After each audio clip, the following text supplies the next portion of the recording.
Ang diverse literature is books may siya, poems, plays, and other any forms of writing that reflect the rich history of human diversity. So kung mag-present of more examples, is makarelate ang isang students mag-gain siya understanding about ang nagkalaylay ng culture, diversity, and perspectives. So, if the text reflect the experiences of the students, then they can build up a deeper understanding of the lessons in the classroom. So, if not the students na naka-relate sa atong i-present na example, so maybe maka-share siya ideas inside the classroom sa yung discussion. So, by showcasing our students the diverse voices and stories, so readers can gain a deeper understanding of the world and develop empathy among their classmates. So, children will be more kind, generous, and respectful in our society. So, muna ang ideas of presenting more examples of diversity. So, now let's go to number 9, which is all about the facilitative. So, what do we mean by facilitative? So, it is providing service or act of assistance. So, teachers as facilitators are very important in the classroom. Do you agree that teachers as facilitators are very important in the classroom? Yes. Right. So, as a teacher, we must pay attention to our students, especially in their and development. Because teachers motivate sa ating students and ato sila i-inspire na they would go to school every day. So, dili kita teachers ang mag-give bad image to our students. So, learning is not a one-way process where everything is given by the teacher to the students. So, students themselves must learn and discover by themselves through the guidance of the teacher. So, ang teacher ang pag-guide sa students, dili from kaya ganang magsaling ang students sa teacher na sa teacher. So, diba kaya ang teachers had a big impact on the sa kinabuhi sa estudyante. Just like ang itong story about Daddy. So, rin ang kanito, pag-view ni Ma'am Daddy, that's why impact ang teachers sa life sa isang student. So, nasabi na ba ang strategy number 9? Yes. So, let's go down to the number 10, which is all about aligning teaching style and physical space to support objectives. So, cooperative learning activities must adhere to the educational objectives in the classroom to ensure that all students must participate and not just a few students performing. So, if kanabuhog yun na ang teacher, so, diba, if na isa ka student na slow learners niya, or kanagtugay siya makatch up sa lesson, so, diba, ato na mong ignore na isa ka students, ato na mong ignore siya, makahalang di ka kamaw na student na may slow learners ka, so, diba, dili na ito siya ignore. So, we teachers must provide a conducive learning environment where all the students can participate and perform well in class. So, pag-amat ang teaching style and physical space na makasupport sa objectives sa mga students. So, wala dapat mag-behind ng mga students, wala dapat mag-una, dapat fair ang objectives sa ating mga students. So that we could provide a learning conducive learning environment for our students. So now let's go to number 11, which is all about design opportunities for students to work together. Please read. Sharing the students with different groupmates, rules, inclusivity inside the classroom. So it talks about collaboration and communication inside the classroom. So designing opportunities for students to work together is a critical aspect of promoting collaboration, communication, and critical thinking skills as it involves in solving real-life issues. By creating environments that foster collaboration, teachers can enhance students' learning experiences and promote a sense of community within the classroom. So, if ato mga students ato silang ikanang mga movies, role-play, debate forums, sa mga room, so ang students makalearn sila mag-work sila together and na sila yung sa usa. Na sila yung supporting system sa usa, ay collaboration, communication, ang usapan ang students in the classroom. So it's very important that we have collaboration and communication inside the classroom. Number 12 is all about Having a guest speaker discuss the classroom makes students more immersed in what is happening in society. So we hear advice here. Not a program from the speaker for us to know and ma-aware na sa kanang so may mga happenings sa society karon. So, understanding the current events in the community from external speakers brings a realistic emphasis on students' learning since there is an established clear connection between the lesson and the current situation. So napainulong ko itong last speaker nga ni Dong Pascalar sa ito Ms. Marcel, ito may lesson ngayon ako ha ito mga speaker. So ito manabot yung pang-discuss. So it's all about HIV. So nalubot ka ng awareness HIV, AIDS, self-prevent natin. So now let's go to number 13, second to the last. It's all about check how school leadership shapes the school practices. School leadership can be reflected as student assessment methods in exhibiting diversity and practices among stakeholders such as faculty, staff, and students. The inclusivity promoted by the school administrators and leaders help promote student success not just in classroom but also at school.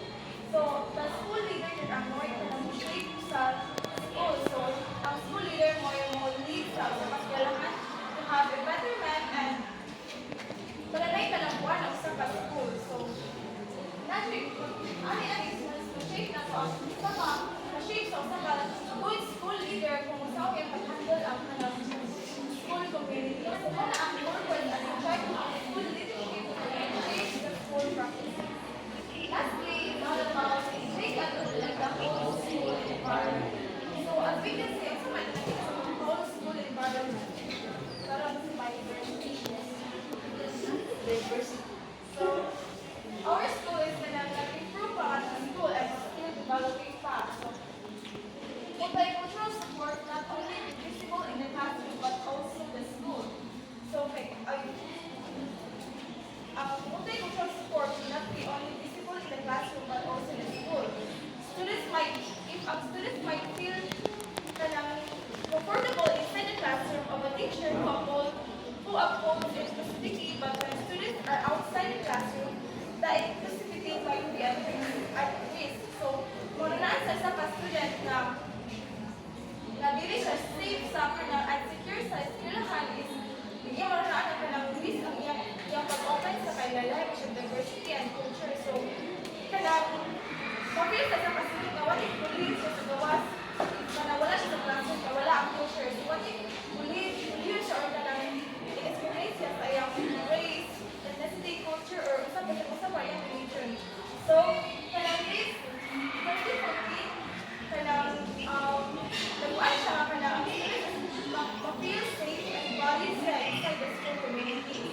So, we must create an inclusive and healthy and also supportive environment for the students to foster and grow.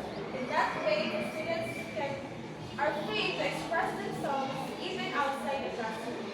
So, para fair, walay bias, walang discrimination, para di ma-out of place ang student. So, dapat it should be a school approach, not just a classroom approach. So, again, what are the last 7 strategies? Please repeat the last 7. Present more examples and diverse literature.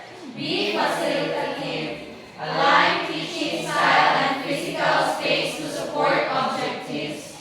Design opportunities for students to work together. Involve the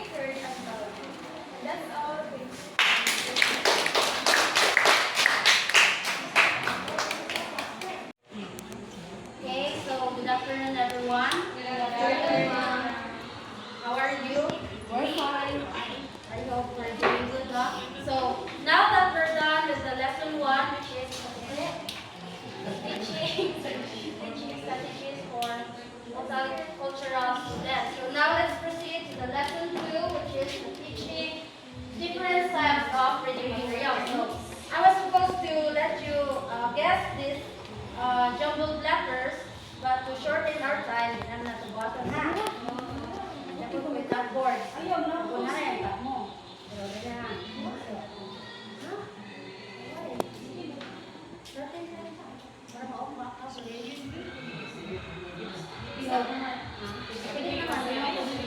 Okay, so to start the lesson 2,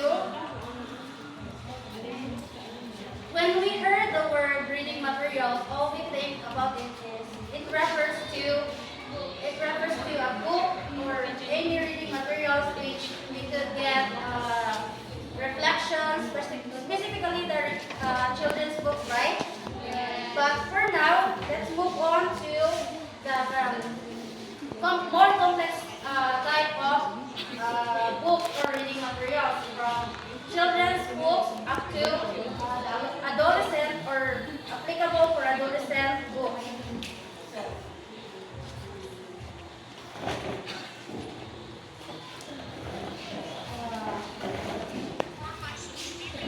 Providing accessible reading materials to students will give us an easy access to reach another level of reading and also other genres.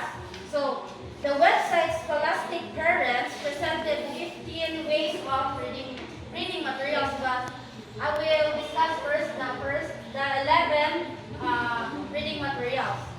So, the first one is the magazine. Can you read?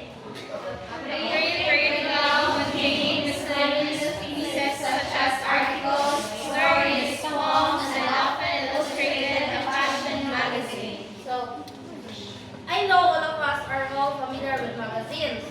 So, a magazine, there are a lot of variety of magazines that is appropriate to all students. So, for example, in our in our school, we have school publication, right? The Golden Brain. So, kanang ginahan ka ng i-cover na, or kanang mag-produce kita sila ka ng book ba na, muna nag-serve as a magazine where it states the happenings or the events within or inside the school premises.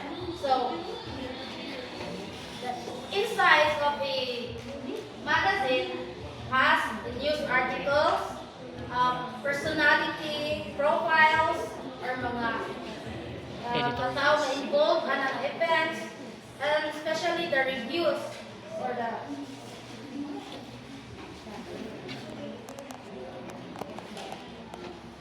a magazine also is a vocabulary which is understandable to all of us. It has also eye-catching illustrations different from newspapers. The next one is the comics. So can you read? This reading material allows the students to be hooked on reading. Okay. A comics comes from the Latin word comecos, which means comecos, which means of comedy. So through comics, the children are able to understand or decode a word through the use of its illustrations. So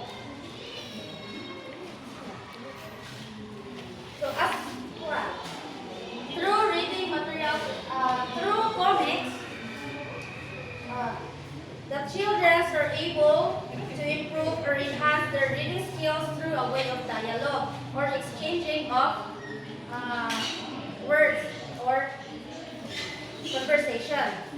So in comics also, mga estudyante nga maglisod o sabot if words ra.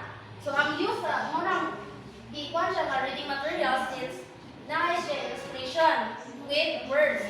Since nagtabang siya nga mas masabtan, mas ma-understand sa bata o sa estudyante ang comics kung may supporting words. Nasabtan ba? Yes. So the next one is the manual or manual. Can you read?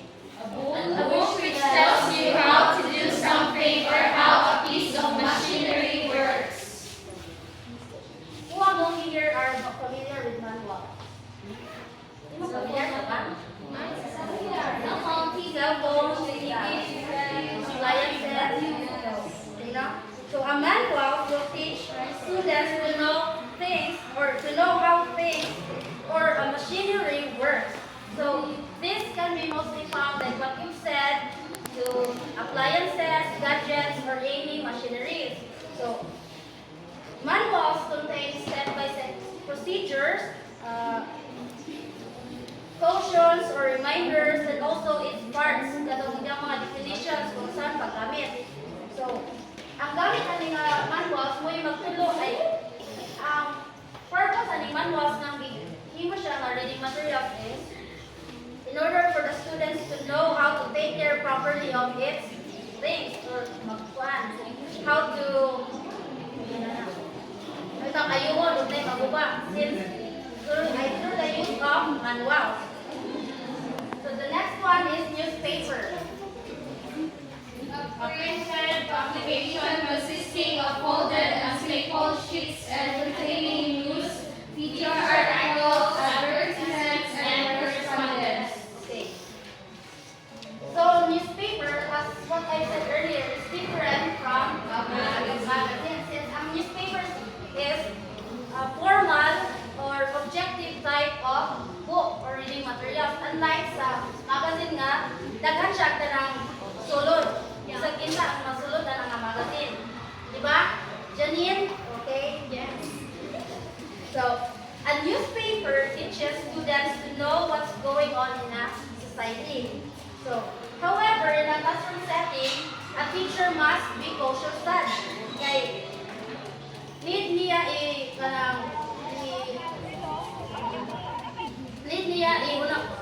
unahon ang sensitivity sa mga students. Kay what if hatag siya o kanang news nga mabitaw about crimes or kanang mga abusive news. So naghapoy ma-apply gyapon nato ang censorship ani nga newspaper. Unlike sa unsa ba example sa newspaper natin ani nga BBDN. Yes. Nakabuta ko. May example ani ko BBDN balita. Lahay may ganang kusang kabayot ang nakit-an, nakasagingan, human wala ko bayad o 150 sa iya.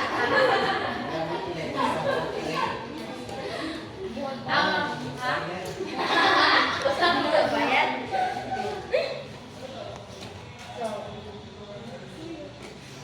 So the next one is poetry. Can you read? Poetry. A type of literature typically written in verse that uses figurative language that can have different meanings. So we already tackled a lot from the previous topics. What is poetry? So, it is a literature typically written in verse of figurative language. Uses figurative language. So in poetry, this will teach youngsters or us students to love reading since it may have contains an amusing dictions of words or it's fun to read, right? Letting the children or students write poems will enhance also or will make them enhance their reading and writing skills. So that's why it is part of the reading materials as the students will learn or improve themselves when it comes to making poems. Number 4, the 6th reading material, travel brochure. It is a promotional material that advertises a destination, sightseeing, attraction, or tour activity. So, in travel brochure, it is a ganang gamay na siya with include na niya is kanang ito makabantay mga nasa internet pwede siya makita. For example is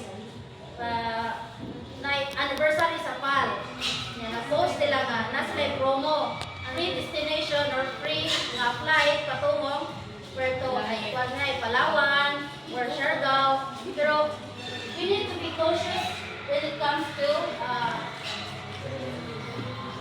accepting travel brochures since it may contain not legitimate to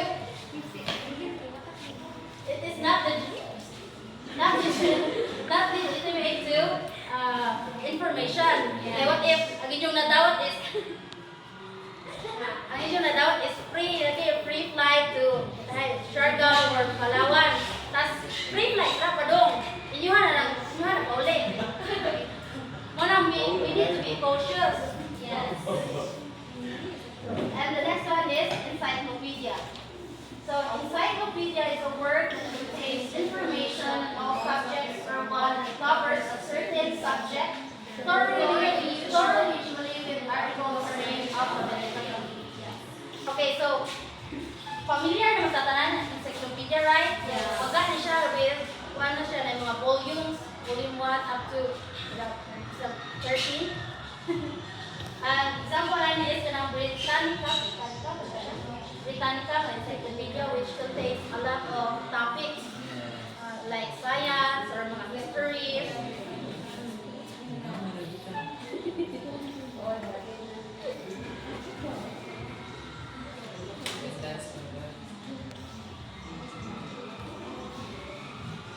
So in encyclopedia also, it is one of the reading materials as it allows or helps students to broaden or narrow their understanding in a different sections of topics.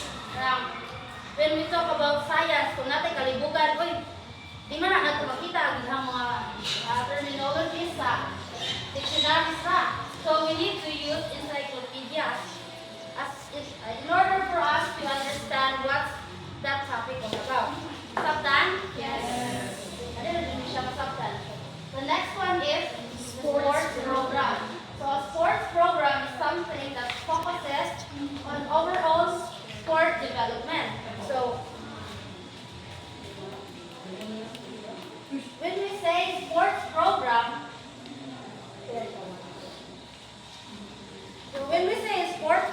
it allows students to read or to be immersed from their favorite sports or even athletes that will make them inspire or to enhance their sports skills. So examples is like this. For example, sa itong barangay is ang mga liga. Muna ang example sa sports program. Muna po siya ang kanang brochure or kanang pamphlet by tawag. Flyers nga plan. Pang promotional ba for enhancing or kanang ngalpi sa mga bata to enhance or to improve or to kanang mo open o mga sports. So the next one is catalog. Kindly read. Organized list that appears in the book or pamphlet form. A pamphlet. So in catalog, yan is siya forma. Or di mo magbibig. A catalog is like a book or a reading material na nipis na siya, but ang contains ni Daddy or ang sulod is kahit ang mga pero ang catalog is kahit ang magbaligya ka o mga magbaligya ka o mga kanang furnitures. So, ano niyo mo makita kung sa'y designs, ang isa yung mga price or like mga sales. So, that's the use of catalog. Catalog will help or will make the students a list of the things that they want. Or maka-inspire sa mga students na mas nindot lagi siya na design, ngayon pa ako akong room. Nindot lagi siya na furniture, ganyan. Paiguan ako furniture na ang office pero nindot. Kung mo na gamit sa catalog. So the next one is recipes. It is a set of instructions for preparing a particular dish, including a list of the ingredients required. So, kisa ba din familiar o recipe yan din? Ang din familiar din, kung mo luto, familiar naman tara no? Understandable na. Understandable or kita yung recipes. Ang ingredients ay yung i-search sa internet, makita na po, search mo. How to fry dried fish. Mga RP ba, mga traditions. How to fry dried fish. What are the ingredients? Okay, prepare the pan. Heat the pan. Put the oil. Step-by-step procedure.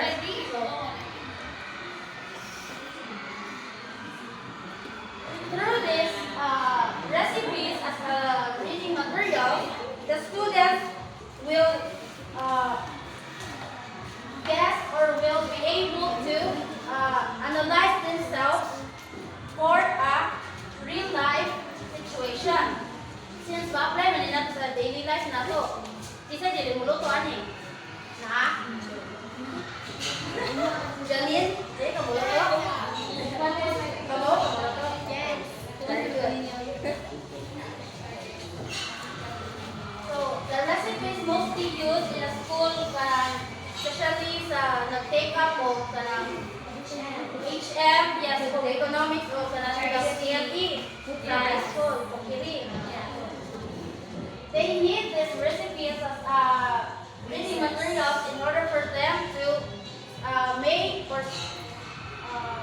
produce something or a product. Without recipe, okay, for the last one is dictionary. So it is a book or electronic resource that lists the words of a language and gives their corresponding meaning. So, kung ang encyclopedia, baga, ang dictionary, nga po siya ka, gamay or nipis ra, like encyclopedia. So, the difference between encyclopedia and dictionary is, ang encyclopedia broad siya sa kanan. Ang dictionary is limited na 1 or 2 words by mga definitions na na.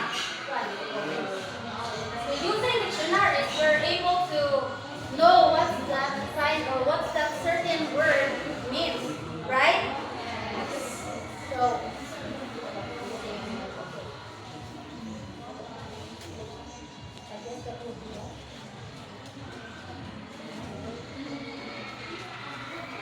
a dictionary also is a superficial or a limited type of book.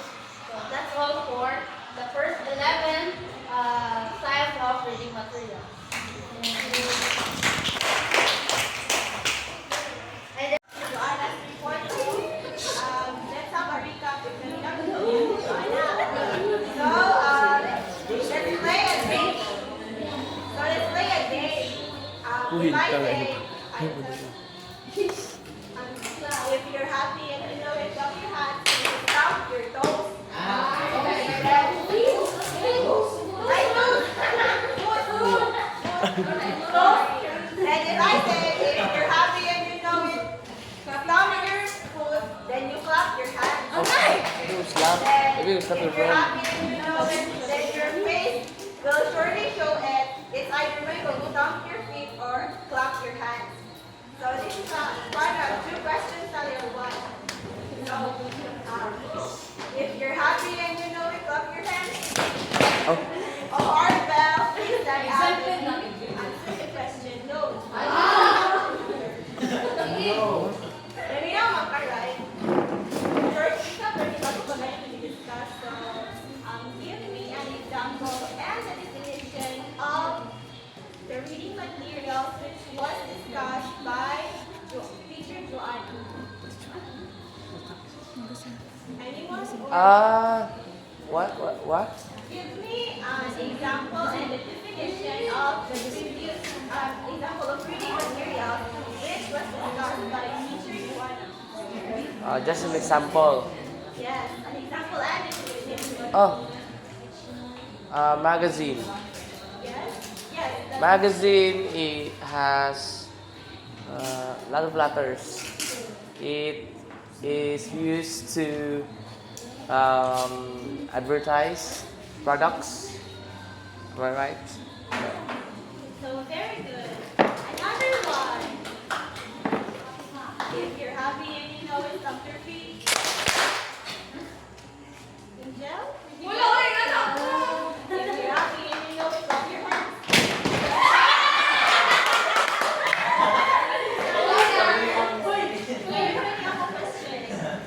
So, if you were to be the dean of, are you ready to deal with another topic? Why or why not? Well, I am always ready. What is your I am prepared.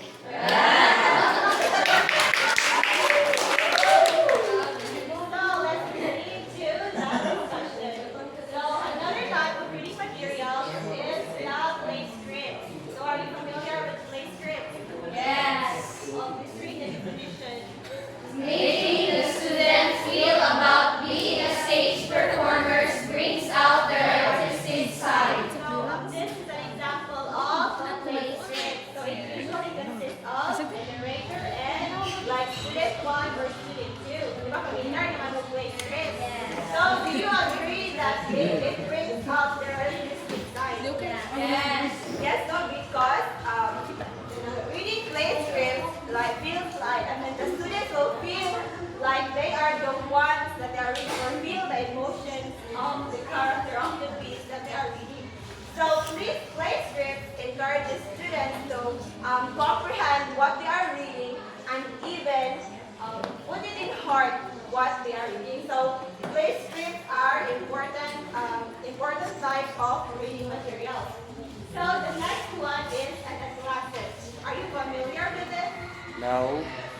You're not familiar with atlas? What is Atlas fertilizer. No, that's for Abulo? You're not familiar with atlas? No. We are. No? I am not. How about the others? Are you familiar with atlas? Yes, Nana's a library. Oh, that's not the library, definitely. Can you at least expand it? Atlas are a collection of geographies or about places, political or historical information. That is an atlas. And this is an example of an atlas for children. Ani, Oh.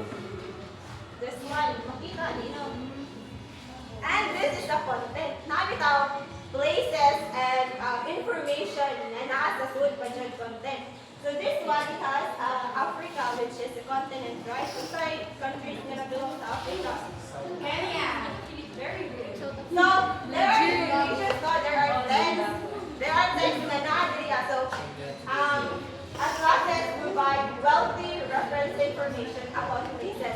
So this type of reading materials help students or can help us teachers to teach students especially about places or geographies. And aside from that, atlases have a variety of information again about places.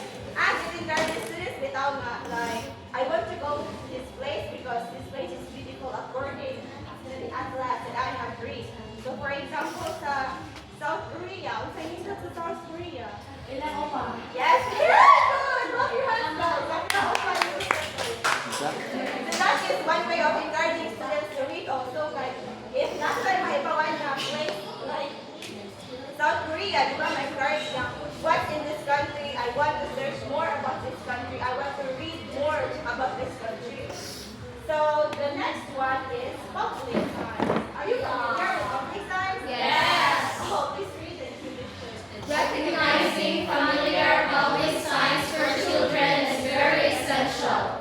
Being aware of the languages around them by reading signs on the road, school, and everywhere is a good start for them to read.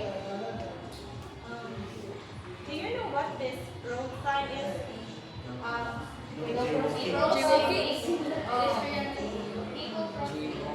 Example one, this is kanang pedestrian lane or allowing anyone to kanang allowing to cross. And how about this one? Couple walking. What is it? School zone. Yes, this means that a school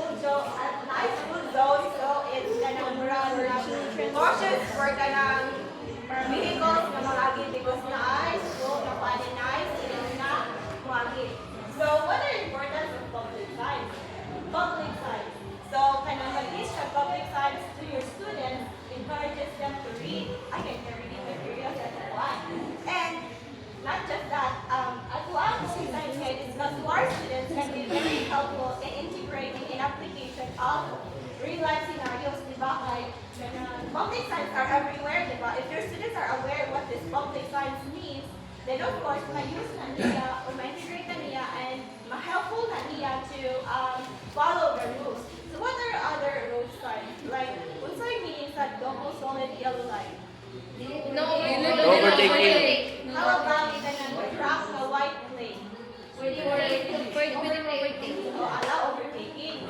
So, di ba, if your students know these public signs na discuss ni mo, Jenny, please read. So, if your students know those, no, they can be able to, pwede na lang, kasama nila papa or anyone driving the vehicle, ibaman sila na this part of the road doesn't allow overtaking or this part of the road allow overtaking. The next one is the book series. Please read. Asking them to read their essays, poems, stories, and paragraphs encourages them to write and read. So, inanapagod mo nga kanang you compile your writings and you read it and so you can evaluate your writings in like improvements or wala ba? Diba? Are you usually ka na mga portfolio bitaw na ma-recover pa na to like from high school maka-include that na i-part sa ato ang writings nga very wrong grammar and very wrong constructing of sentence. So, in book writing na compile na ma-evaluate nila unsa nga part sa ilahang piece ang need of improvement and may improve na nila kay na-determine naman nila unsa nga part ang lesson is wrong. So, that is all about the reading materials. So, let's proceed to the seventh. I have another, I have a question. Let's divide it into activity. So, if you're happy and you know it, clap your hands. If you're happy and you know it, clap your hands. Ella, stand up.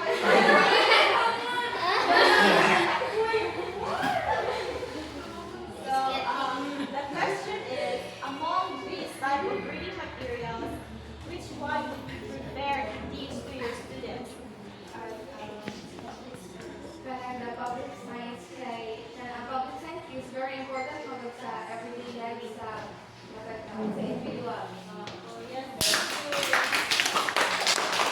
So, but we have to always remember that there's no best reading materials because we as teachers, we have to be flexible and adapt to the learning environment of our students. So, that is all about the reading materials.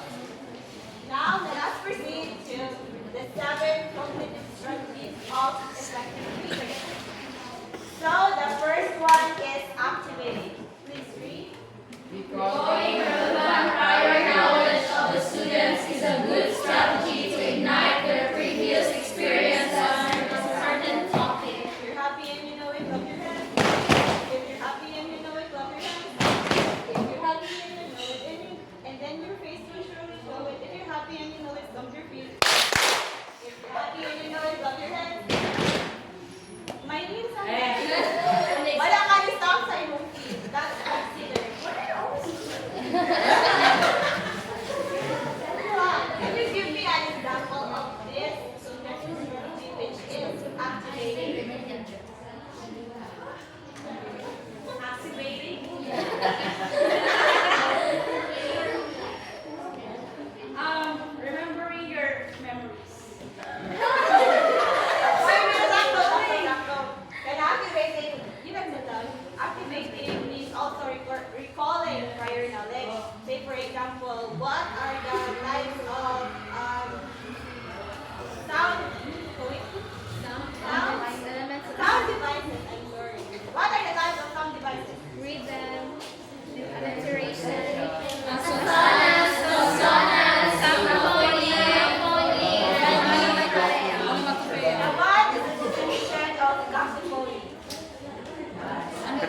specific and consistent information and the material that they are reading.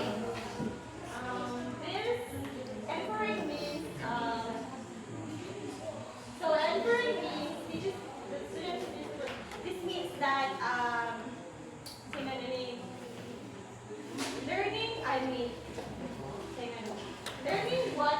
what you are reading. It's like knowing the behind messages of what the materials that you are reading. That is an example of empowering. Um, this involves reading between the lines to understand implicit meanings. So that means magbasa ka, but you need to understand hidden meanings of mga meanings na gitabo ana na imong ibasa. So for example, someone told you I like you, but the hidden meaning is imong sagot is I like you as a dog. Ang ilahang meaning po is I like you as a friend. And it is somehow clarification. Understanding the text that you are reading. So the third one is monitoring, clarifying. Please read. Telling the students that they are free to speak and ask questions about the material that they read is those strategies. So monitoring and clarifying, no, kanagtaw mo tanang questions to our teachers to clarify what we are reading. So we need to clarify the things that we are reading. Do we need to clarify things? Yes, of course. We do not just draw conclusions, but we need assistance from someone who knows better. So that is monitoring and clarifying. An example of this is is questioning. The students usually ask, what does this mean? Teacher, what do you mean by that? And from clarifying, you also get to monitor your students and you can evaluate them if naminaw ba jud sila sa imuhang discussion. Now for the fourth one is questioning. Please read. Participating in learning dialogues with the text, authors, classmates, friends, and teachers by asking questions. Making questions is an effective strategy. Oh, do you agree? Yes. No, when asking questions or brainstorming is one way of making at ease with everyone that surrounds you. Diba? Through asking questions, we get to be at ease and have a peace of mind. If not ay questions na, dili na tumatubag ka usually kay we tend to overthink a lot. So it's better if we clarify and ask questions to our teachers. So the fifth one is searching and selecting. Let's read. Refers to searching for more resources to get appropriate information that leads to answering questions, defining terminologies, clarifying concepts, and gathering more information. So familiar with bias of searching and selecting, right? Yes. Because of the rampant quantum technology, there's internet, we tend to just search things on the internet. But we have to always remember that we do not just search and select information. We get to search, verify, and find another resources and then select information that is relevant and that's very resourceful to what you are reading. Hindi lang kayo mag-search ko din kanang mao na dayon ni. You need to verify and find another resources for that. So the sixth one is summarizing. Please read. Making students restate the text in their own words helps them to comprehend better. So summarizing is one of the essential part of reading materials because through summarizing, makaibaw ka nga if your students were really able to understand their discussion. Kaya hindi wala sila makasummarize ka on their own, hindi wala sila nang ginamimo. But we also need to guide our students kay again, dili ko din mag-draw or sila conclusions and dili ko mo i-correct if something is wrong. Kaya madala nila somewhere or madala nila outside sa school, then mag-blame pa ka nga, even when si teacher, ingani daw ni. So diba, you need to summarize, but then you also need to give them guidance. Do you agree? Yeah. Now, if you're happy and you know it, stomp your feet. Pick up your feet. Because you're happy. Balik muna sa bumula ka na. If you're happy and you know it, stomp your feet. If you're happy and you know it, stomp your feet. If you're happy and you know it, then your face will truly show it. If you're happy and you know it, clap your hands.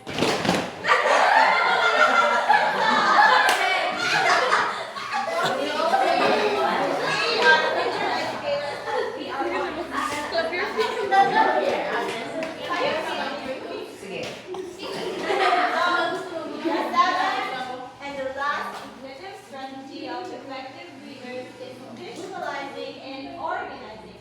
So what is your thought about this last cognitive strategy?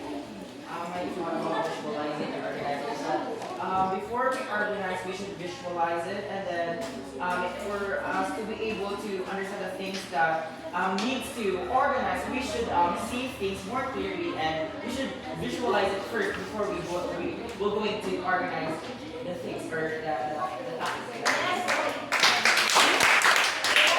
That is visualizing, organizing. Thinking of mental images while reading text makes students to extract meaning and extract information more clearly than the limiting on the text. Do you agree? Yes. No, usually if mag-mental images na, mas maka-understand ka sa text better. Like mag-mental images, then murad mo ako na nakangaaw, pihaw ni ang sabot sa text nga akong ibasa. That is visualizing and organizing. These 7 cognitive strategies of effective readers are very important. Do you agree, future teachers? Yes. Yes. So that would be all. Thank you.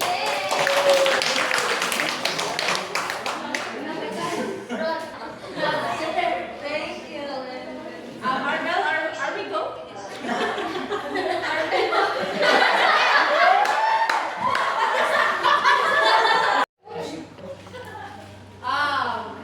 My dear students, can you please face forward and listen to my short discussion in this lesson.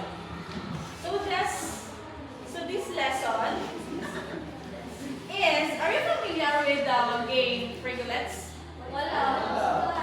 So Frigolets is a game. Figurates. So let's have a short Tell. teaser. So, Say numbers. let's have an idea. Yep. Yes. Let us start to answer these riddles for us to know what will be our topic for today. So, are you ready? Here we go. Julie, are you ready? Yes. Yes. So let's start from this first riddle. So before we jump, if you can answer this riddle, then for example, the first word is pretty. Then the letter P is consists of number 7. Then the letter P will be in the number 7. Yes. Para ma-hinay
Figurates. Bread. Figurates. So first letter.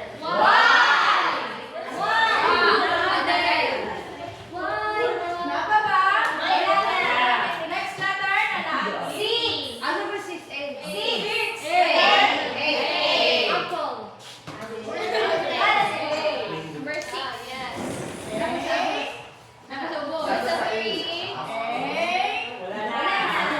Okay. Letter T. Number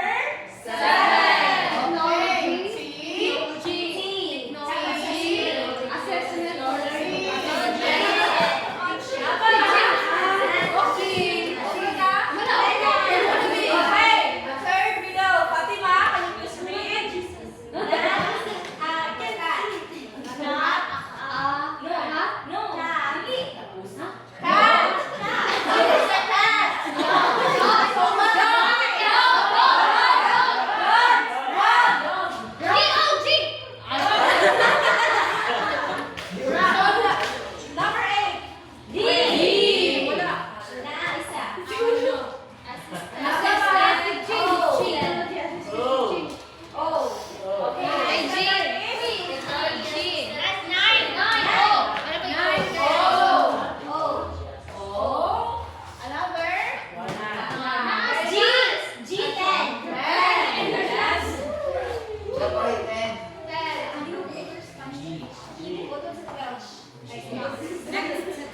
Napa ba? Okay, next. Read out.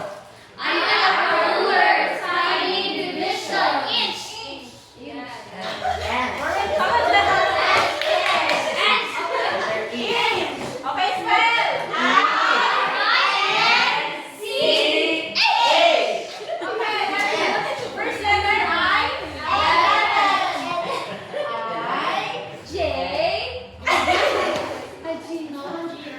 Next letter wala ba? Wala ba? 11 na eh.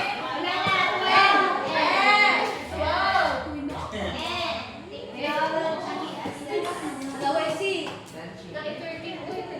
Sakto ba? Okay, next letter. Number 13. Yes. Okay, so for today's topic, we will talk about the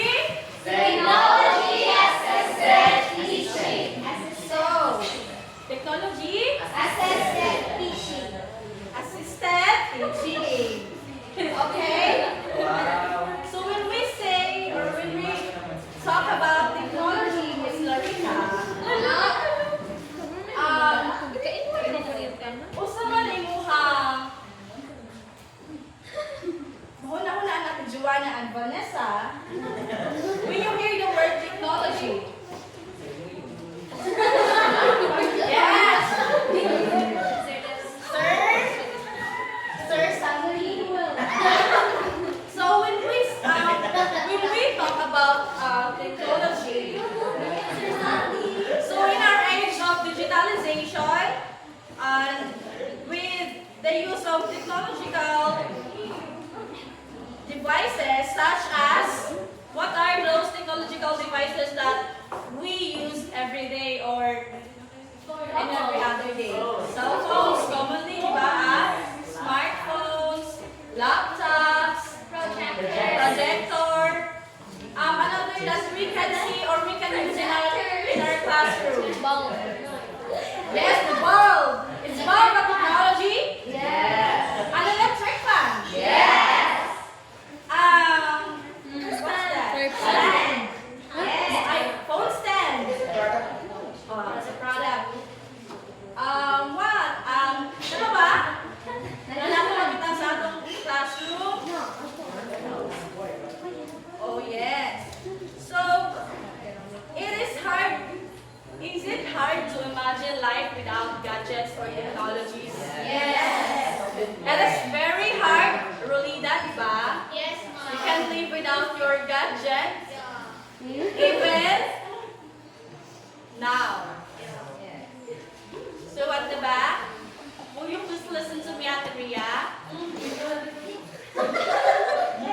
Okay, so there are many, yes. So there are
Marjun. Thank you, Marjun.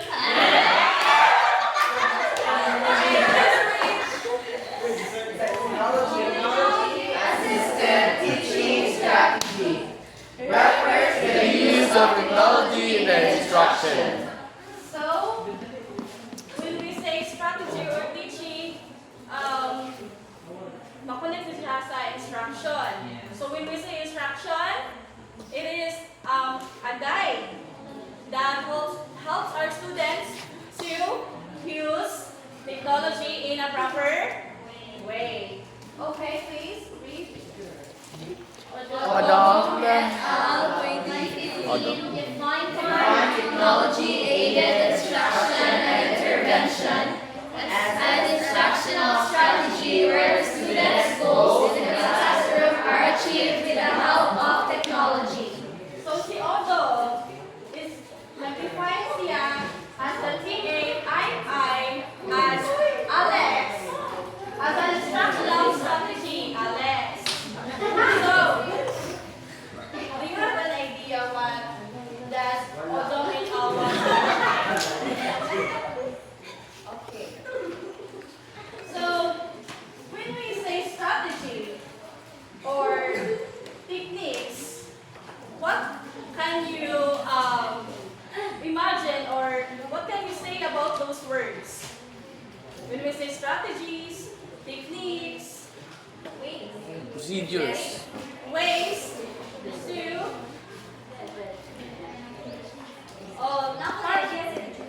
Joanna, you have an idea. Sige na.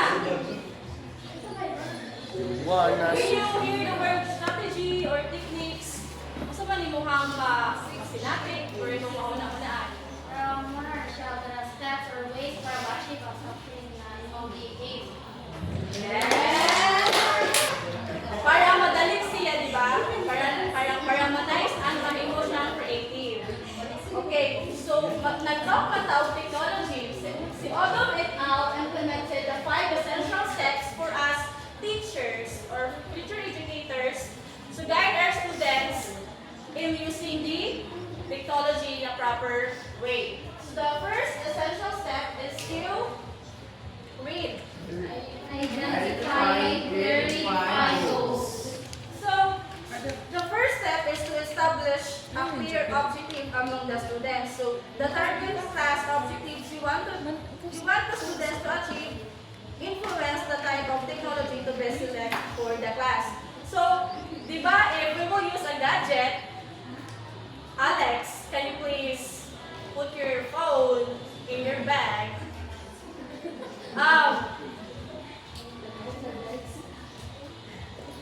So, di ba magamit ng cellphone? Nga naman magamit ng cellphone? Because we have a goal. Yes, right? Kaya ka nang mag-cellphone mo ta? Kaya tayo guys. So, in a classroom purposes, magamit ang cellphone, for example, kato sa mga katong first year pa ta, nagkatong pandemic, nagamit ang mga cellphone para sa ato ang online class. So, kanan ba na kayo dahil yung usaon paggamit sa Google Classroom? Usaon pag Google Live? Correct me, what if Google Meet? So, dili tanan, di ba?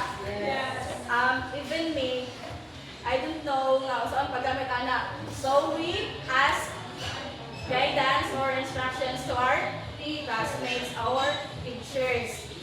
And after we identify our goals, nga kana para makagamit ta or how we use Google Classroom with the use of the cell phone, the next step is to conduct a technology assessment. So the next step is that for us teachers to observe or monitor our students sa ilahang pag gamit ana nga technology. So, mo naman to atong goal is for them to let them know or let them know how to use the Google Classroom, whether sa cell phones. So mag-monitor ta nila if sakto ba to ilang nagamit, sakto ba to Marjun, nagamit nila nga email. So, di ba in our Google Classroom, we use our BISO email account para sa mga subjects. So, and Angel, when we say conducting technology assessment as a future educator, what ways can you do to help your students para ma-know nila o ma-enhance nilang paggamit nga technology? Okay. For example, in conducting technology assessment, as a future educator, conducting technology assessment. So, for example, in using a computer, so ang teacher mag-assess or mag-conduct mag-assessment nga typing in the computer para mahasa sa mga estudyante for them to know the instructions kung unsa ang paggamit sa computer, and for them to dili na ma-ignorante if they would continue schooling, guys. For example, in college, of course. Okay, let's give a round of applause to Rachel. So, that is one of ways to help our students conduct. Google Forms. Yes. So the next step, please read. Teaching the students on using the technology. So mag-teach na ta sa usang paggamit sa Google Classroom. Diba, in every instructor na amay ka ng what do you call the code for you to enter that specific subject or class. So mag-teach na ta unsaon katong pagka-open niyo sa Google Classroom, nakibaw na ba mo unsaon pag-upload ng file, unsaon PDF daan para ma-upload ang file, magdaka link para yes, Sheila. Can you please stand up? You have a concern? Concerned ka, paano ba kayo pwede siya? Yes. So, thank you for that example. Do you remember Ma'am Faustino Teresa that she teach us how to use the Canva? So, thanks to Ma'am Faustino, nakaibaw ng tao sa paggamit o Canva. So, nagkatag siya na step by step para ang saan na ito makagama o mga video presentations, mga educational presentations for us future educators, because it is very useful and it's very essential. Bisan ng basic pa siya nga. So after we teach our students on how using the technology, we will evaluate their progress.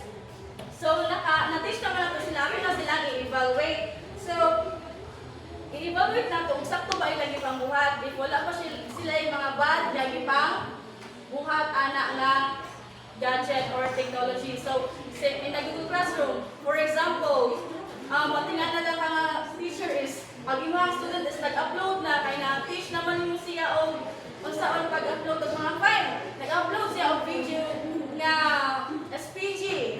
Nag-upload siya o iyahang bastos niya video. Yes. So we need to evaluate our students. We need to evaluate them if proper way ba ilang ginabuhat anak nga technology. Because as teachers, it is our duty and responsibility, yes, to guide our students in a right way. Thank you, Rod. Okay, Rod, you have concern? What? Vanessa? Can you please stand up, Rod? Okay, what's your concern? Good. Na ma-address na sa iyong problema sa iyong technology. The topic is really good and there's nothing wrong with that. So next step is This one. after we evaluate our students, we continue planning the next step. Kaya nga naman, sila mustab og pag-tudlo and pag-guide, pag-monitor, pag-observe sa atong mga student. Bisag nakaibaw na sila sa pag-use sa technology, even ang mga estudyante, bisag nauna pa sila nauna nga pag-ibaw sa paggamit na ng technology, we need to guide them, for them to be aware of safe kung sila ana nga technology and sa social media. Oh yes, very good. So, and Almira, yes, I am aware of that. Now, my questions? Okay. It is, makasagot naman tayo ang technology, why we need to assist our students, and how to use the technology. Nasabta na? Okay, so, that would be all. Can you please stand up for the closing prayer?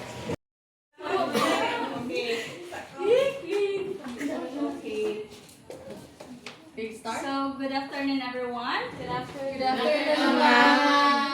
So, di natin mag-pray no, kaya marang nag-pray naman ta ganina. So, let's proceed to our topic karong makumana. So, for today, for today's discussion, do you have any idea what will be our topic? Post-reading techniques. Very good. That's a very good idea. So, thank you. So, for today's topic, let's start with the lesson 4, the reading strategies in teaching children and adolescent literature. So, in teaching and adolescent literature, so, hindi naman siya bago sa pandungog natin. So, it's easy or understandable na this is the strategies when you teach reading in adolescent and in children and adolescent literature. So before that, so have you ever wondered why do we need to study a reading strategies in teaching children and adolescent literature? So do you have any idea? Why is it important to study reading strategies in teaching children and adolescent literature? Because we will teach them. That's very good idea, Maylin. So, kahit ba naman tatanan no, na when teaching literature, so dili tanan is interested. Not everyone has the same enthusiasm as you, because for us English students, so it is normal for us na interested kayo ta in terms of learning or reading a literature regardless of what type it is, whether it is a children literature or adolescent literature. But for other programs like Kintahay, the OAD, are they really enthusiastic reading such kind of stories?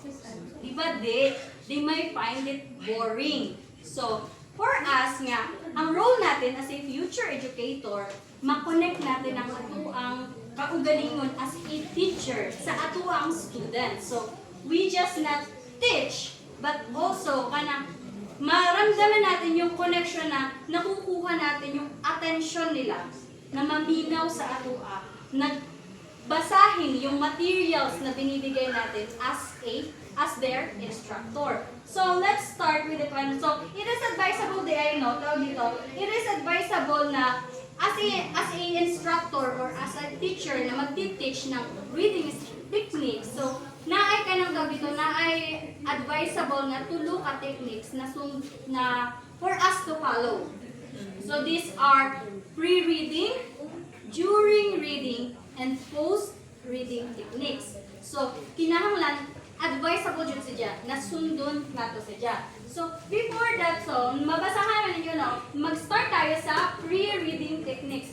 So, before ta mag-tackle about pre-reading techniques, there is this kind of tawag dito, quotation from Edward Thorndike na in order for our learners to be to be ready in learning, he or she needs to be ready himself or herself. So, ang atuang students, if dili sila ready nga maka-learn sa ato ang mga binibigay him na materials, then kahit anong basa nila, kahit gaano pa, kahit 5 beses pa nilang basahin yan, if di sila ready na maka-learn from that, wala sila makakatunan dira. So, pre-reading techniques is kanang tawag dito, may expose natin yung students natin ng sa acquisition of learnings. Kumbaga, acquainting to the storylines, acquainting to the styles. Kumbaga, doon natin mahupog ang ilahang enthusiasm na magpadayon into reading. So, in pre-reading techniques, we have the first technique. The first way, I mean. So, first is reviewing and predicting. So, in previewing and predicting, nakabantay mo sa mga books, no? Tintahay sa ahuan na lang karon. If you are if you are the student, so, in previewing and predicting, ang teknika na is, ito pa lang. Sa nakita ninyo, kung saan na picture out ninyo? Na ang topic natin is all about Reading. reading, yes, kahit book mandaan siya. So, may mga sensei na probably in in previewing and predicting, ang ini-instill natin, what we are instilling in the mind of the students is kanang dito na maka-picture out sila for them to imagine what is this in kanang kuan? So dito makakuha yung imagination nila. Maka-imagine sila ng what will be this book about. So, pwede niyo siyang pinaagi sa text, pinaagi sa title, and pinaagi sa picture itself. So, the cover page, mao kasagaran ang pinapakita natin. So, the cover page will be the tool in previewing and predicting in order for our student to imagine what will be that book all about. What will be that materials all about. So, in one glance, maka-picture out na sila na, this book is all about fantasy. Kaya naamay ka na murag mga magic wand on the cover page.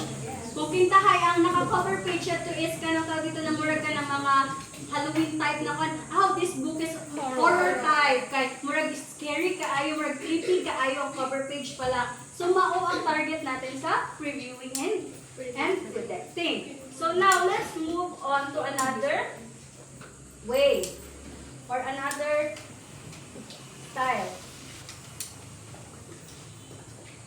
So, skimming and scanning. So, if you are an instructor and you are giving a material or a reading materials to your students, so they might be skimming and scanning your reading material. So, first impression pa lang, kintahay, mauni si libro. Kunya, kintahay nakabutangan na is may mga magic wand, the fairies.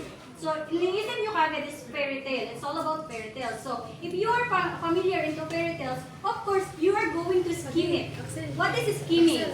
Nakabantay mo nung katong mga gamay na kanang tawag dito, kumbaga, brief nga view kung anong makikita natin sa kuwan. Sa Tagalog siya is buod. Buod ng storya. Makikita mo siya at the back cover ng libro. Kasagaran is, in order for us na magkaroon ng idea what is this story all about, basa ko natin nung nasa libro na, murag nag-state ng kung kintahay, mauni is no limit ang here. Ang nakabutangan na is, this is the story about Maria Clara and the love story of Maria Clara and Ibarra. Mauni makita niyo, that is what we call skimming. Kumbaga, kumukuha pa tayo ng idea, what is the story or what is the content, what is the possible content of that specific book. So, when you say naman scanning, nakakana kay idea. So, jump to into another example. So, for instance, the mythology, Greek mythology in Edith Hamilton. So, we have this specific topic on our mind, like kintahay is the Trojan War. So, when you say scanning, ini-scanan mo siya diretsyo na asa gani ka itong naana kay prospect na topic na imong pangitaon. That is scanning. So, nasabtan lang difference na skimming to scanning? Yes. So, skimming is buod ra ang hinahanap mo. Kumbaga, glimpse of the content ng story ng nahawak mo or ng book na hawak mo. And when you say scanning, naana kay idea what is the story all about and you have the specific topic na hinahanap sa sulod, na maotoy pangataon nimo para basahon or para mas madugangan yung or masatisfy yung curiosity mo kung what is the topic all about na detail na kuan. So now, let's move to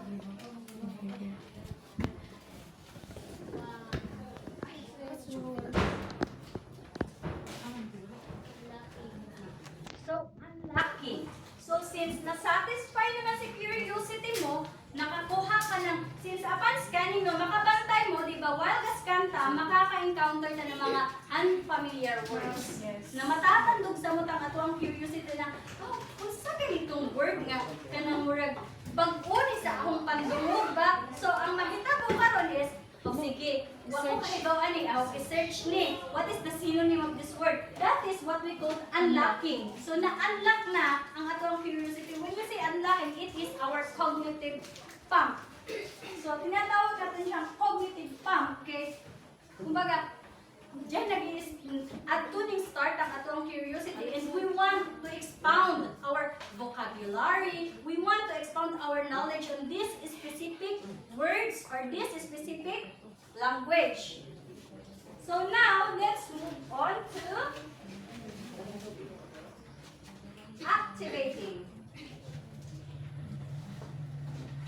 So when you say namang activating, since na-unlock naman nimo na naa pa di kay daghang unfamiliar words na na-encounter na wala pa di sa lineup of your vocabularies, so ni-activate na karon ang imong utok. Like, ang usually na mahitabo sa activating is upon unlocking, upon encountering those unfamiliar words, you jot down. You listed those words. And then, mauna na ka ng after mong makita ng mga ng synonyms of those words, in activating, ready ka na to expound your vocabulary. Ready ka na to find new ideas, to find new words na bag-o paran mo. So next is making inference.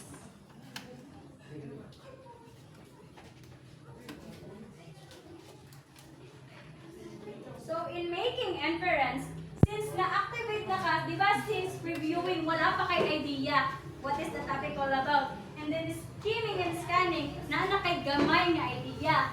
And then mas na-unlock pa nung maka-encounter ka ng mga bago na words, unfamiliar words. And then na-activate nung na-satisfy na yung brain mo, kaya nakita naman mo, na-expound na ang vocabulary mo. Karon, you're making inference na, with this kind of words, this type of book is horror di ay. With this type of mga words nga nakita ko, this type of storyline is more violence di ay. So, you're making inference or you're making conclusion. So, hindi pa siya specific na mauna dyan sulod na content kay pre-reading pa man siya. So, inference pa lang nimo to. So, hindi mo pa alam na unsa gad yung tinuod na content ng libro. Kay murag gi-scan pa man nimo, gi-skim pa man nimo. So, inference pa lang nimo to. Murag kita bitawag magbasa ta ng book is magbasa tag una gamay ana o kaya ani pala. Di ko ganahan ana kay murag boring man kaayo nga kuan mao na to inference mo na to. Di ko ganahan ana kay murag kuan ra kaayo murag harsh ra kaayo. Inference mo to. Di ba usually inana ta? Hindi kay dinidiretso nating basahin lahat. So nasabtan ra nga to ang pre-reading techniques. Yes. So connected ra po siya sa mosunod natong topic, which is the during reading. So since you have made your inference, so mo diretso na kagbasa kay kinta kay naakuan. Interested ka sa type of story na love story di ay ni, romantic di ay ni, mauna na nahimo nimong inference. Mo diretso na ka. Basahon na jud nimo. So upon reading, as a kanang tawag dito, as an instructor, so you are going to ask your student to have the active reading. So when you say active reading, it is the oral reading. Nakabantay mo kapag nagre-report ka. Ibababasa natin yung full passage sa atuang classmates. So, in order for them to understand what our report is. Kumbaga, in this scenario, nakasabot na sila na, maude, ang pasabot nila sa mga words na ipanggamit nila ng mga to, nasayog di ay ko na inference sa gihatag nila ng mga words. So, mas masasabtan natin siya in active reading. So, in active reading, ang advantage ng having the active reading or the oral reading is ma-expound sa mutang ato ang vocabulary, ang pronunciation, di ba? Which is, hindi siya mangyayari if naka-silent reading na, di ba? Nababantay na, anha naman ta makabantay if na-pronounce na natin, di ba? Na, kuan de ito, cannot de ito, hindi de cannot. Ano mga ingana na words na, kasi kasagaran nga, maghihatag mag-example na mga words na usually is na mispronounce natin.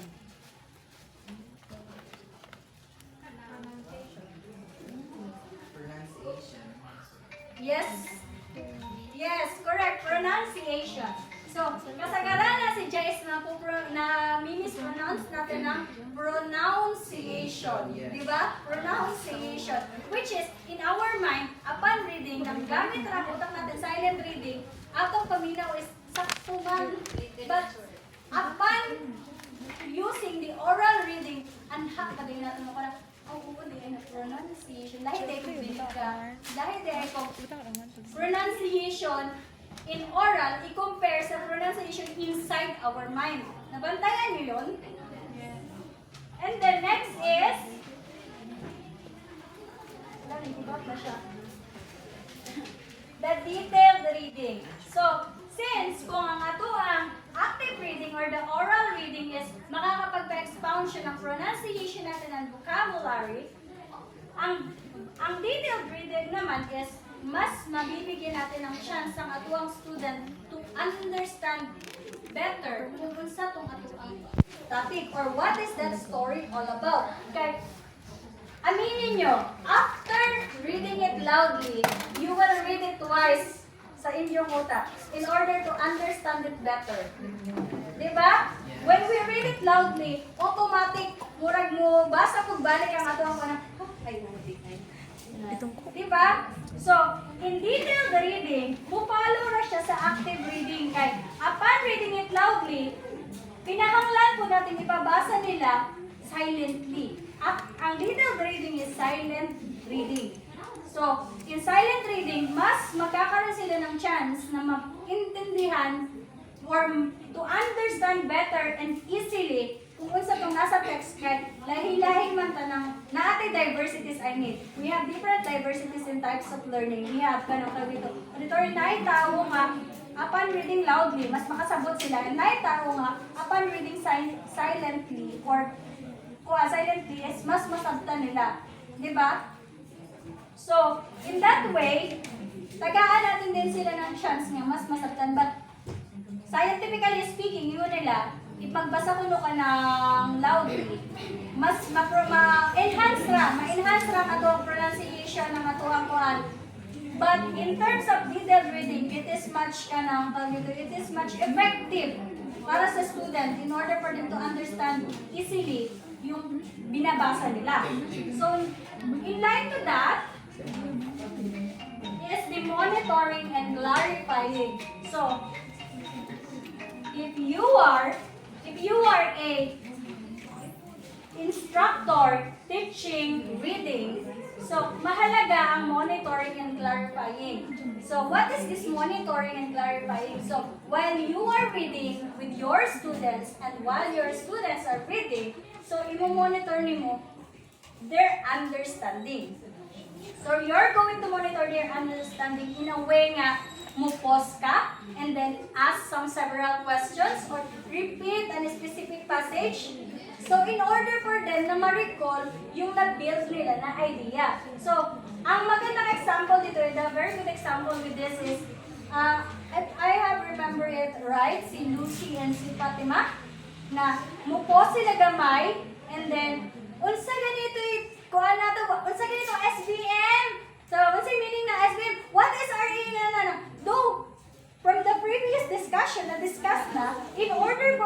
to recall the knowledge na na-build nila and then to make it permanent on their mind is monitor nila and gina-clarify nila. So, for the other student na murag cloudy pa, mas magiging malinaw sa kanila ang understanding. Sa, oo, maudi ay to. Di ba? Usually, inanata na, if other, na paraphrase na ng iba, anha pa sila, mas makakasabot. Di ba? And then, follow to that is the predicting outcomes. So, since naka-build naman sila ng idea na monitor na nimo yung understanding nila na nakasabot man day sila by asking frequent question. So, predicting outcomes naman, let them predict. Hindi kay i-feed natin sila kung unsa lay angay nilang matunan. Let them predict. Let their imagination run. Let them build a pictures on their mind na hindi natin nalalaman na in order for us na malaman na that kid or that student has a rich and creative mind. While this student is mas kuyaw siya in creating mga lines na musumpay ani nga kuan. Usually, di ba, yung magbasa ta, dili tanan is mahuman. So, let them predict what would be the possible next scenario. What would be the possible ending of that story? If you were in the situation of a teacher, let your students decide or let your student make an assumption what would be the flow of the story. Diba? In order for them na mas mo-reach ang idea nila, gumagana yung utak nila in making inferences. But this time, naka-base na sa kung ano yung nabasa nila. Not just baseless inferences. Kaya kung sa pre-reading, baseless pa, kaya wala ko man sila idea what is the flow of the story. But this time, nakabasa na sila gamay, naan na sila idea what is the content all about. So, there might be a possibility na masakto ang ilang kuwan sa ending ng story. So, ano yung makitan if naka-understand ba yung bata at the same time, nakuha mo ba yung enthusiasm nila to read furtherly that kind of story. So, now, let's move on to the last during reading technique.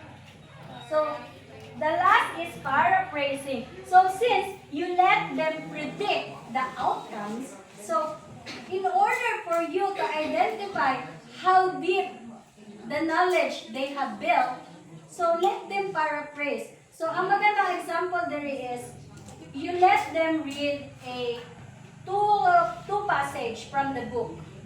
Two paragraphs, I mean. So, if I were the teacher, I will ask Lucy to state the narrative understanding of her. So, okay, Lucy, what have you learned from the story? What do you think the story is all about? Mapapansin mo kung paano nila i-paraphrase yun or i-take the readings as their own version. So, anhani mo, masusukat yung depth of understanding na na-build nila from reading. And so on, makikita mo rin kung gaano sila naging interested sa kwento na binasa nila. Kaya the more the ideas they gave, the richer the enthusiasm they had. So, nasabtan mo? So, that's all for pre and during reading techniques.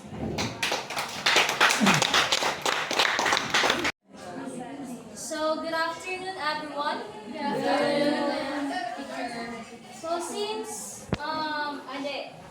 before we proceed to post-reading techniques, nakasabot niyo ba ang tanan about sa pre-reading techniques and during reading techniques? Yes. Then, good for you. So, post-reading techniques. Kindly read. Strategies or activities that you can do after reading a text to help you better understand and remember what you read. So, post-reading techniques, or in other term, after-reading techniques. So, these techniques helps the student or the reader to enhance deeper meaning making of the story. So these techniques include summarizing, investigating the story elements, inferring and drawing conclusions, analyzing and synthesizing, visual organizing, and recreating. So let's tackle first about summarizing. So summarizing, summarize the entire story or text to verify students' comprehension, and also it guided to sequence ideas, explain the patterns, contradictions, connections, and repetitions of ideas. So, in summarizing, the students or the readers will gonna discuss the who, the what, when, where, how, and why. So in summarizing, diba dapat ka na, if mag-summarize ka kay ato sa ano na ka ng who is the character of the story, right? Yes. Who is the character of the story? What is the story all about, or what happened in the story? When is the story happen, or the time? Where is the story happen, the location or the settings? And how the story happened and why the story happened. Am I right? Yes. So, in summarizing, of course, ang ato lang pang kutloon sa story or sa text is ang mga important details, main ideas, right? Right? Yes, very good. So, in summarizing, of course, ang imuhang, kung mag-summarize ka, dapat ang imuhang text is, di ba kasagar kung mag-summarize kayo nakagulit? Yes. So, in summarizing a story, dapat concise ang imuhang kanang himo nga summarization. Ma-understand ba? Yes. So, next is investigating the story elements. Kindly read. Focus on analyzing the different elements of a story. Allow the reader or students to acquire a deeper understanding of the author's message and purpose, the development of the character and characterization, the significance of the setting, and the connecting elements. So, investigating the story elements, focus on analyzing the different elements of the story. So, what are those different elements of a story? Anyone? What are those different elements of a story? Yes, Janine?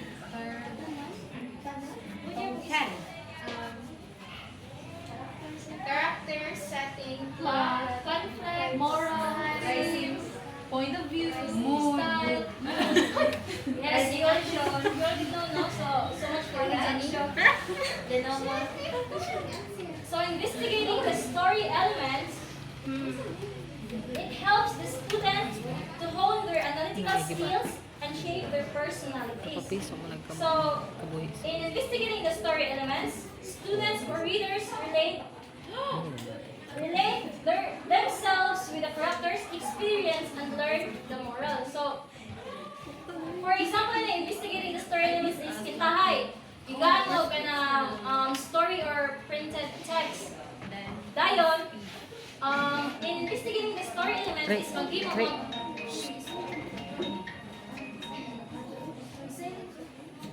Okay. So, in investigating the story elements is more na siya o ang student is more siya mahimong detective or police. Yes, mag-critic. So, in investigating the story elements is na siya yung kanang chart. Then sa chart is nakita yung main character, niya ang katong uban ng character nga kanang bitaw na relation sa main character. Then the students or the readers is i-investigate nila kung unsay relationship sa katong nga mga character sa main character. Understood ba? Yes. Then ato na may bawa nila kung unsa jay tinuod nga nahitabo sa story o unsay mga relationship sa characters into the main characters or the protagonist. Understandable ba ko? Yes. Yeah, so next is inferring and drawing conclusions. Inferring and drawing conclusions, use some details of the story along with their own experiences to make reading personal and reflective. So draw conclusions or make an alternative ending to the story. So inferring involves using clues from the text and personal knowledge, while drawing conclusions involves making judgments or forming opinions based on the evidence presented in the text. So, ang inferring and drawing conclusions, this allow better engagement among students and help them to understand the deeper meaning of the text.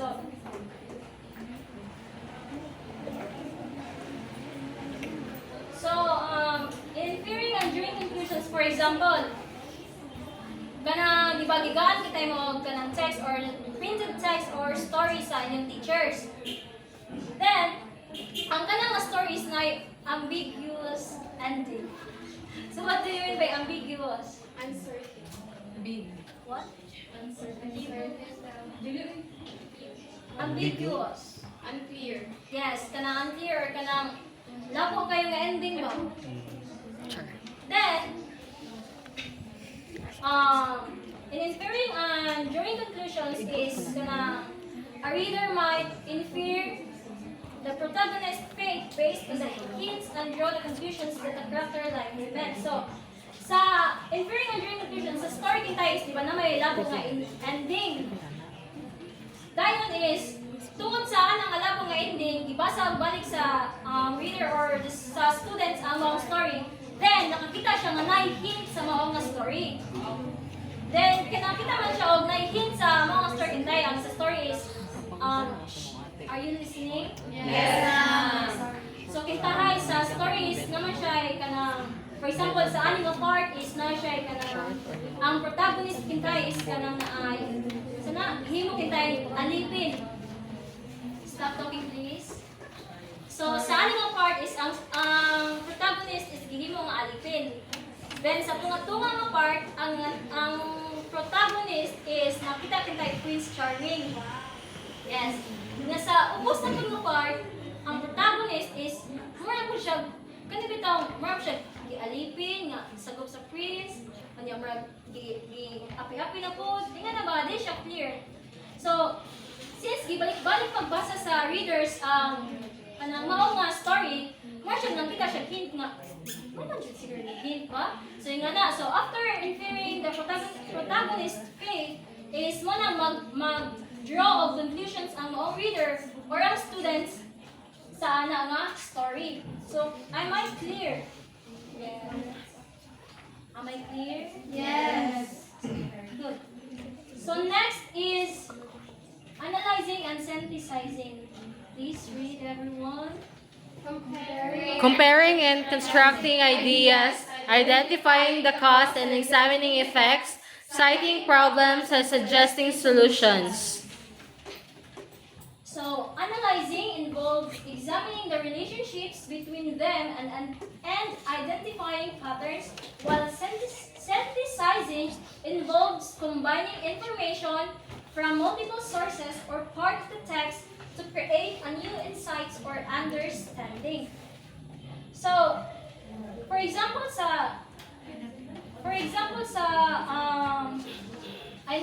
in analyzing and synthesizing, the students or the readers might develop their critical thinking and communication skills. So, for example, sa analyzing and synthesizing is after reading a story or a text, a reader might analyze the arguments presented in the story, identify common themes, and synthesize the information to form their own perspective on the story. So, sa stories, di mo dyan naman kayo nung conflict or arguments, right? Yes. Yes.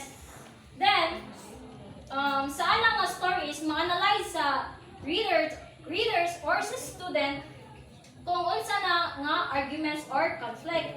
Then, ma-identify po niya or sa readers kung unsa yung common theme. For example, ang story is, ang iyang theme is, kasi makatagan niya o kanang example sa theme, kita sa story. Horror. Yes. Ha? Horror? Oh, horror kintahay. So, ang story suppose ang iyang theme is horror, di ba? Dayon, gi-analyze sa readers or sa students kung unsay argument and kanang conflict nga naa sa story. Then, di ba kay ang theme is horror. So, tungod kay gi-analyze man gid niya, then makaibaw siya or maka-conclude siya or lagi maka-conclude siya kung unsay common theme sa mao nga story. Then, tungod kay gi-analyze naman niya kay na siya unsay common theme, unsay kana mga arguments or conflict na presented sa ana nga text or story, then tungod ana is makabuhat siya or maka-make siya of own perspective sa tanang nga nasa nga na-analyze niya sa ana nga story. So kanang naay more to after analyzing the story or the text is maka-synthesize siya og information, then maka-build siya ihang kanang own nga kanang understanding or own nga insights perspective sa ana nga story. Masabtan ba? Yes. Masabtan na? Yes. Sure na na. So next is visual organizing. Please read. Extract and construct the meaning of the story using graphic organizer, charts, or diagrams to visually represent the information. So visual organizing is good to assess the students' learning holistically. So it helps the students organize and categorize information, making it easier to understand and remember. So what are the examples of visual organizing? Mo kay ba sa example sa visual organizing? Kana mag-visual organize mo, unsa may inyong kuan? Yes. For example sa kung mag-imo mag-visual, of course na concept maps, flow charts. So mo na gamiton para makakuha mo visual organizing. So di ba to better understand o unsay kana nasa text is mag-imo mag-visual organizer. So, nakakuha ba tanan? Yes. Nakakuha tanan? Yes. Yes. There naman siya, guys. Visual organizer. Wala fishbone. Kasi na yung fishbone. Oh. Fishbone ka na isda na. Tunok sa isda. O, yung Venn diagram. So, yeah. Yeah. Contrasting. Yeah. Ay, nagamit mo visual organizer. Bukog pud zero. So, next is recreating. So, recreating students rewriting the story with a different ending or writing a story of the same theme or similar characterization or conflict. So, do you have any idea about recreating? Oh, rewrite. Napa may idea? Yes, Chirilo? Naka-idea about recreating?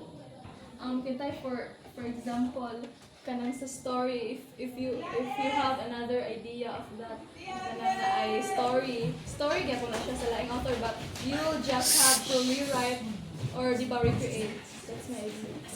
Yes, so that's recreating, no? So, after reading a story, there's possibility nga the teacher will assign or mapabuhat ninyo yung task to recreate the story. So, what's the motion?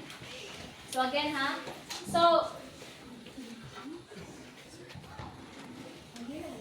So in recreating, balik ka na. Please listen. So in recreating, after reading a story, possibility nga ang teacher magpabuhat or kanang lagi magpabuhat ninyo ani nga kaning recreating. So it's either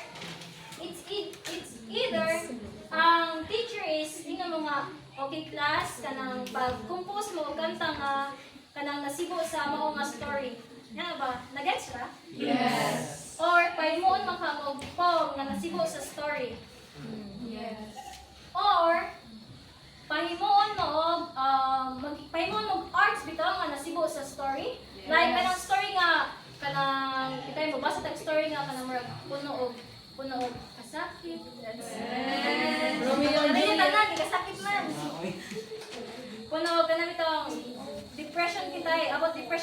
story.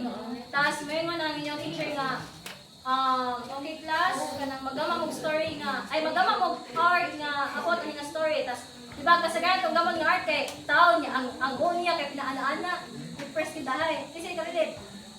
Kanang gubot, ako Ay ka rin. Ha? Kanang gubot, ang lain. Oh. Jake, ano man yung art? Ang Dark ang color. oh, dahil ko ya, ubot-ubot kita. Ganun yung art. This is yung story kay more depressed. So, more depressed. Oh. Tingnan na siya. So, in recreating the stories, kanang o mo recreate ang teacher is kanang makuha po sa sino ka na, marag ang thinking sa kwan ba, thinking sa student is mo enhance. So, so in recreating, it depends on the teacher in what creative activities iyang ipagama while kanang nagsudan og kuan ng mga students. So, malagi kang may kuan na like writing a sequel, magama bang artwork or compose og kanta. So, nasabtan niyo ba? Yes. So, namoy kuan concerns or namoy wala nasabtan sa report? Wow. Sure? Yes.